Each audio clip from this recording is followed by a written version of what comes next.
Let's take the issue from inside or home politics or domestic politics to the abroad and to some foreign policy, because there was kind of like a different dimension of the Trump dealt with the internationally, actually, with some major powers such as China, Russia, and EU. So related to this, how do you think that Biden will approach this major powers? What he is going to do with the China and Russia and transatlantic dimensions? Or maybe you can just think about like some emerging powers like India and Brazil. I mean, I think the first thing in considering Biden's foreign policy, as well as his domestic policy, is he's going to bring the adults back in the room. And by that, I mean, one of the features of the Trump administration, because it's Trump versus everybody, has been that he has badly damaged U.S. agencies. He has, fired people across departments. He's insulted them, even people like the former General James Mattis, when Mattis left as Secretary of Defense, or H.R. McMaster when he left as National Security Advisor.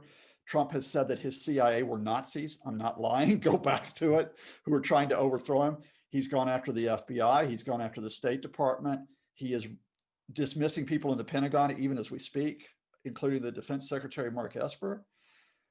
Well, the first thing that a Biden administration does, and it will be signaled tomorrow with his first appointments to the cabinet, is I'm going to bring back responsible people. I'm going to respect them, and I'm going to work with them. So his first Secretary of State will be Anthony Blinken, who has worked with Biden for decades and who is extremely capable. I think you'll see Michelle Flournoy possibly as Defense Secretary.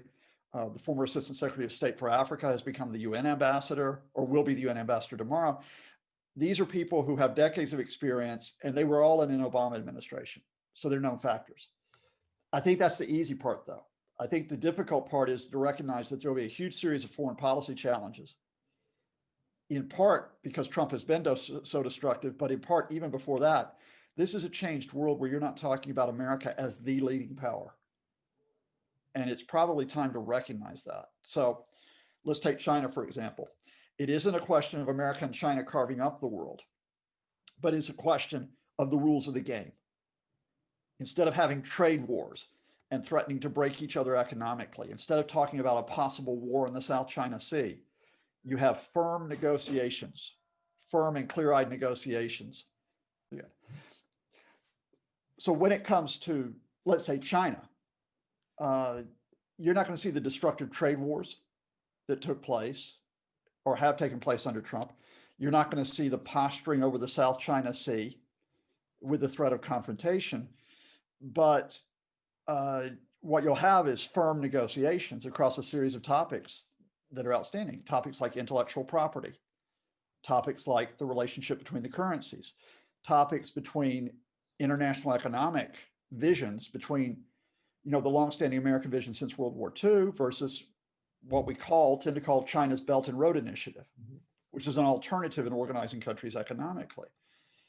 And so those negotiations, you don't go in assuming it's going to be sweetness and light, but at least you play by the rules. When it talks, for example, like Russia, you're not going to have the unpredictability of a president who, quite frankly, may have been put into office in part because of Russia, because his campaign cooperated Russia in 2016. You are not going to have a president who, at the very least, has been dragging his feet on measures by his agencies to deal with the Russians. And you're not going to have a president in Donald Trump who, quite frankly, is a fervent admirer of Vladimir Putin because he wants to be Vladimir Putin. You will have an administration which will have to deal with Russia, which has been very, very, let's say, ambitious in its policy in Eastern Europe. Think about Ukraine. Russia's been very ambitious, some would say aggressive in what it's done in the Middle East. Think about Syria. You have been a Russia which has been more than ambitious. It's actually broken international law to the extent of carrying out assassinations or attempted assassinations. Think about the nerve agent attack in Salisbury, England in 2018. In other words, Russia has not played by the international rules. Do you get back to that point where the US and Russia can do so? without this being an anti-American or pro-American thing. In other words, America yay or America boo. When it comes to the Middle East, again, you have to be clear-eyed. I mean, there's a whole series of problems I have to cover on a daily basis there. You've got a Saudi Arabian monarchy, which has been willing to kill its opponents abroad, including the journalist Jamal Khashoggi. You have got Saudi Arabia, which has been involved with some very deadly conflicts, such as Yemen. You have got a Saudi Arabian de facto leader in the Crown Prince, Mohammed bin Salman, who has moved aggressively against his domestic rivals, whether you're talking about other princes or whether you're talking about political dissenters. Yet at the same time, Saudi Arabia is an important state because of the oil, because it has been a military ally of the United States. What does the Biden administration do? There's no easy answer there. When you talk about Israel-Palestine, you're not going to get this blatantly one-sided approach, which is let's move the US Embassy to Jerusalem. Let's allow Israel to at least maintain the West Bank settlements, possibly expand them. Let's cut off all assistance to Palestine, US assistance to Palestine. You'll probably get a Biden administration that will restore assistance, involvement in international programs in the Palestinian territories. You'll get a Biden administration that will reiterate that it wants to see a Palestinian state, but it's not going to be a Biden administration that on day one is going to be able to push Israel into pulling back from the settlements on the West Bank. And it's not going to bring Israel back to the negotiations table with Palestine. Let alone the complicating factor of bringing the different Palestinian groups, Hamas and Fatah, together. I guess what I'm saying, we could go around every area of the world. We could talk about India in this way. We could talk about Venezuela in this way. And that is, those problems that are there, quite often with deep-seated roots, do not disappear when America comes in. But I'm looking for two things. One is I'm looking for competence rather than Donald Trump's ego. And secondly, what I'm looking at is a change in American policy, a recognition, which is we are no longer, in the words of Joseph Nye, the power that leads. America makes a contribution, but it makes a contribution as part of an international community. Now, in certain places, it may have more influence than in others, but it does so truly wanting to cooperate, because one of the reasons that got us into this foreign policy mess, think about the 2003 Iraq War, was the idea that America could remake the world and the rest of the world could follow. Doesn't work that way anymore. So as far as I understand, I think this week, administration, the Biden administration will be explaining the key teams, who's going to be in the White House. And you gave some name. I think Antony Blinken for you is going to be the foreign minister. No. And no chance for Susan Rice, because Turkey was wondering about the Susan Rice and Bill Burns or Jake Sullivan.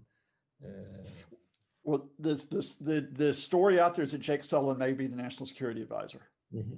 So that, I think, is something that will raise interesting questions for countries like Turkey as they face it. Susan Rice is an interesting one. I mean, Susan Rice, a lot of people were lobbying for her to have a key position in the Biden administration, as she did in the Obama administration, as ambassador to the UN and the national security advisor. But there's political baggage with Susan Rice because she's an easy target for the Republicans. They will say over and over again, Benghazi, right? That 2012 incident where the American ambassador to Libya, Christopher Stevens, and 3 other Americans were killed. And the Republicans falsely will say that was because of Hillary Clinton and Susan Rice. It wasn't. They become like the hate figures and so on. I think, let's put it this way in terms of where the figures come in. Let's talk about a couple of key cases.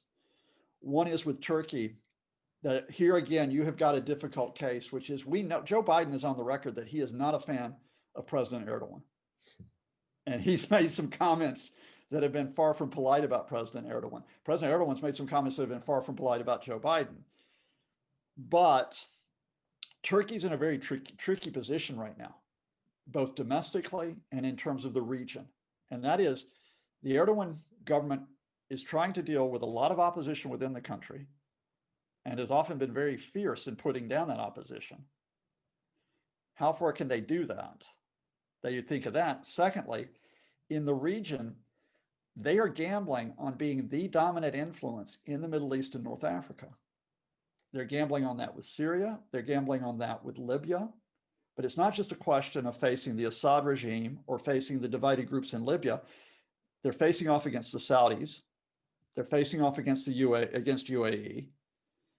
They have to maneuver with the Russians, who also want an increased presence in the Middle East.